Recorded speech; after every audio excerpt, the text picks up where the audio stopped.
आजादी मुल्क बन गया और ओए इसको जमहूरी मुल्क देश बना दिया गया। जब से लेकर आज तक इस मुल्क में हर छोटी, हर बड़ी, हर कास्ट, हर मजहब के लोग दुनिया के एक ऐसे पौधे की तरह से नए पेड़ लगे हैं।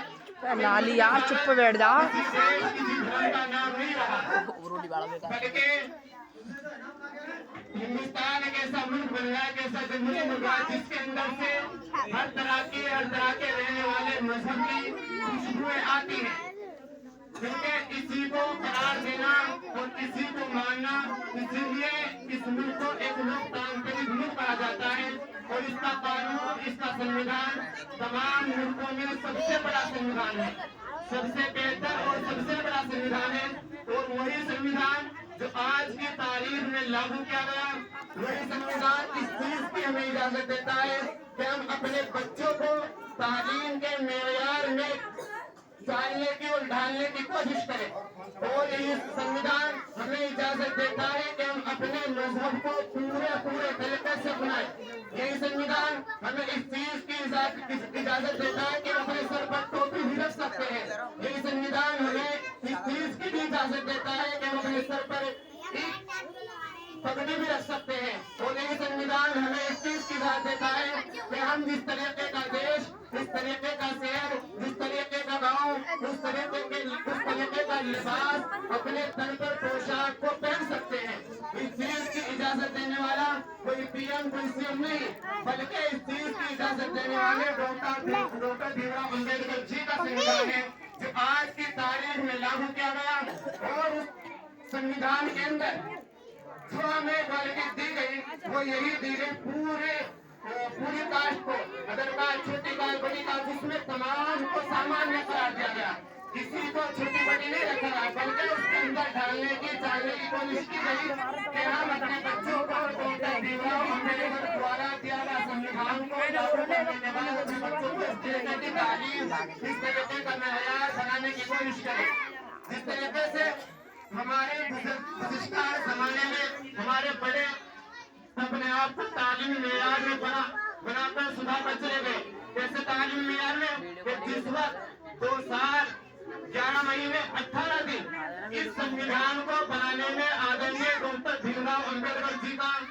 दिमाग लगा, उनका वक्त खर्च हुआ, लेकिन उस संविधान में खर्च करने वाले भी दिमाग बिल्कुल अकेले डॉक्टर भीमराव अम्बेडकर नहीं थे, बल्कि कानून को, इस संविधान को बनाने के लिए एक टीम संगठित की गई, एक टीम बनाई गई, जिसकी मेयार थी 47, 47,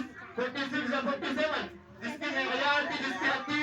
इस संविधान में अपना खून पसीना समाने वाले, उनकी मेयार थी 40 से 47, लेकिन उनमें 36 जो अक्सरियत थी वो मुसलमानों की थी। और इसके अलावा 10 या 11 जो थे वो तकरीबन दूसरी अदर कास्ट के थे, लेकिन 36 की जो तादाद थी, 40 से 40 में जो तादाद थी संविधान को लिखने वाले के लिए, वो थे मुस्लिम समाज से अपना ताल्लुक रखने वाले। और उनमें 36 में से 26 लोग थे जिनके सर पर दाढ़ी टोपी भी थी, जिनके चेहरे पर दाढ़ी भी थी, जो सुन्नत रसूल अपने चेहरे पर सजाए हुए थे, जिनको हम अपनी बड़ी शान से कहते हैं उलमाए दीन। 47 में से 36 मुसलमान और उन 36 में से 26 ऐसे लोग थे जो सिर्फ मस्जिद मिंबर के मेयार या फूल नहीं बने, बल्कि इस बेहतरीन संविधान के अपने आप को लिखने वाले टीम के 36 मुसलमान ऐसे थे जो उनमें आलिम दीन थे। तो कहने का मतलब ये कि अगर तालीम मेयार में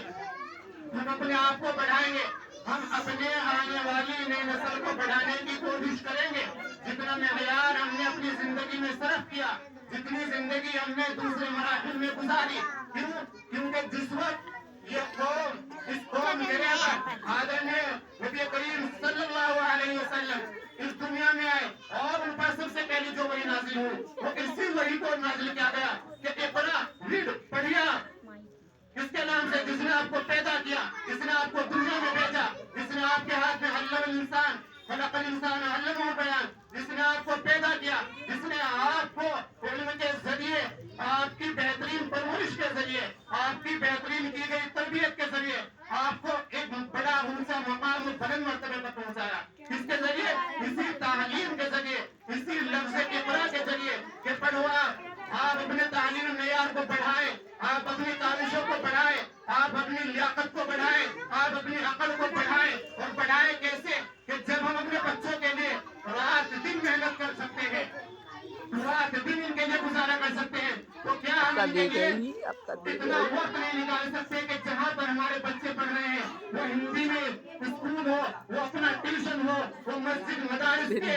इमाम हो, उनके पास जाकर अगर हम अनपढ़ हैं, हम पढ़े हुए नहीं हैं, हम पढ़ना नहीं जानते, हमारे बच्चे किस क्लास से पढ़ रहे हैं उस किताब का नहीं मालूम, हमारे बच्चे कौन सा सिपाही पढ़ रहे हैं नहीं मालूम, लेकिन वहाँ के टीचर से जाकर ये तो राब्ता कर सकते हैं कि हमारे बच्चे आपके पास पढ़ने आ रहे हैं, क्या जहन है,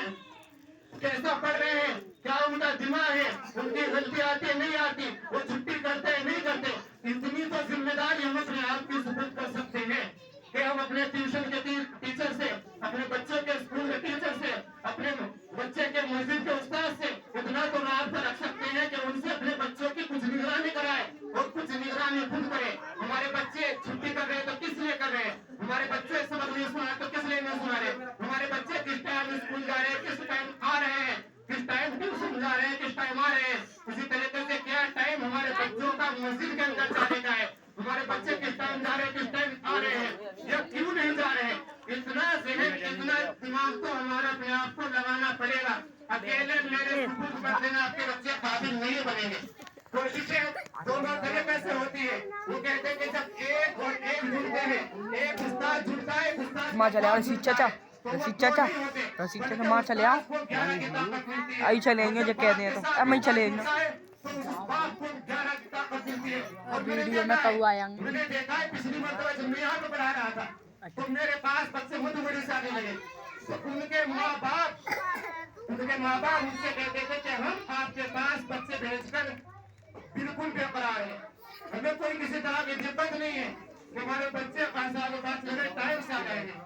टाइम से ये इत्मीनान बन चुका था, ये यकीन बन चुका था। पिछले साल इनके तकरीबन 3-4 साल की मुद्दत, काफी मुद्दत गुजरी थी, वो इत्मीनान, वो सुकून दूसरी बस्ती के माँ बाप का बन चुका था। लेकिन अपनी बस्ती दिए तले अंधेरा है न किया जाए, बल्कि उस दिए के नीचे को चिराग को रोशन को बढ़ाया जाए और मसाजिद के एतबार को बढ़ाया जाए, मसाजिद की तालीम को बढ़ाया जाए, अपने बच्चों के जहन को बढ़ाया जाए। बच्चों का जहन किस तरीके से बढ़ाया